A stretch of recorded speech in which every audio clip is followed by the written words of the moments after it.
hikmah dan cerita dari kerabat dekat. Sebuah cerita, sebuah hikmah, sebuah penyadaran dari seorang pejalan, seorang pembelajar, seorang pekerja. Arya Mandalika.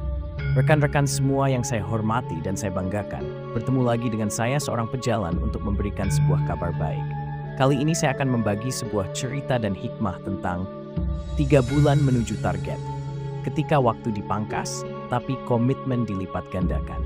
Apa jadinya jika waktu yang seharusnya 24 bulan hanya diberikan 3 bulan?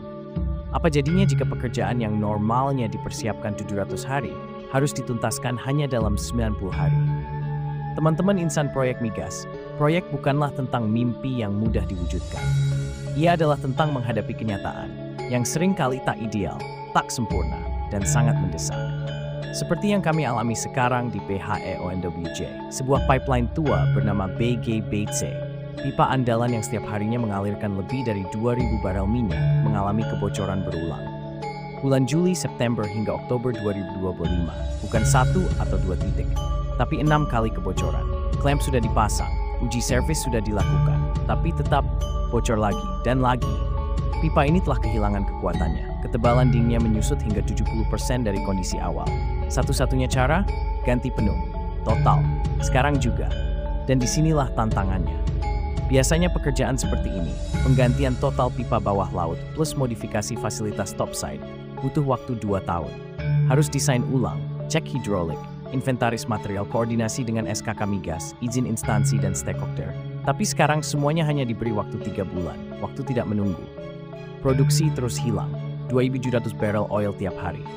Dan kita tidak bisa membiarkan ini berlarut. Kita harus lari di medan yang berat. Tapi teman-temanku, proyek seperti inilah yang melahirkan semangat sesungguhnya. Kita harus berpikir bukan hanya cepat, tapi tepat. Memakai material existing yang sebelumnya disiapkan untuk proyek lain. Menggunakan kontrak EPCI aktif agar tak perlu proses tender baru. Berkoordinasi dengan KKKS lain, saling bantu untuk sharing material.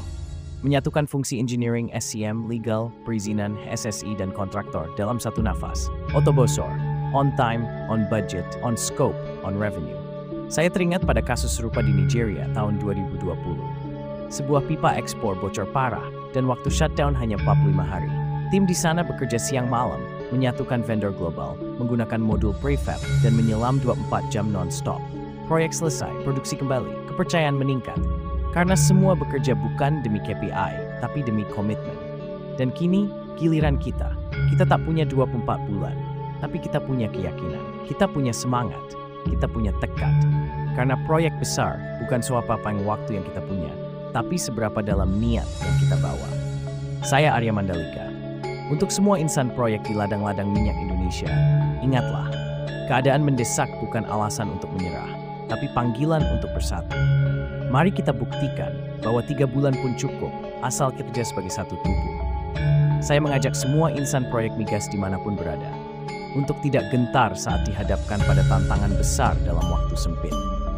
Karena kadang-kadang Tuhan memang tidak menambah waktu, tapi Tuhan selalu menambah kekuatan untuk mereka yang mau berjuang bersama. Nah, itulah sebuah cerita hikmah pelajaran kali ini. Kita ketemu lagi nanti di cerita dan hikmah yang lain. Demikian kabar, cerita dan hikmah dari Arya Mandalika. Semoga semakin menguatkan kemampuan diri dan kebaikan diri kita, serta penuh keberkahan hidup untuk kita dan banyak orang. Wassalam.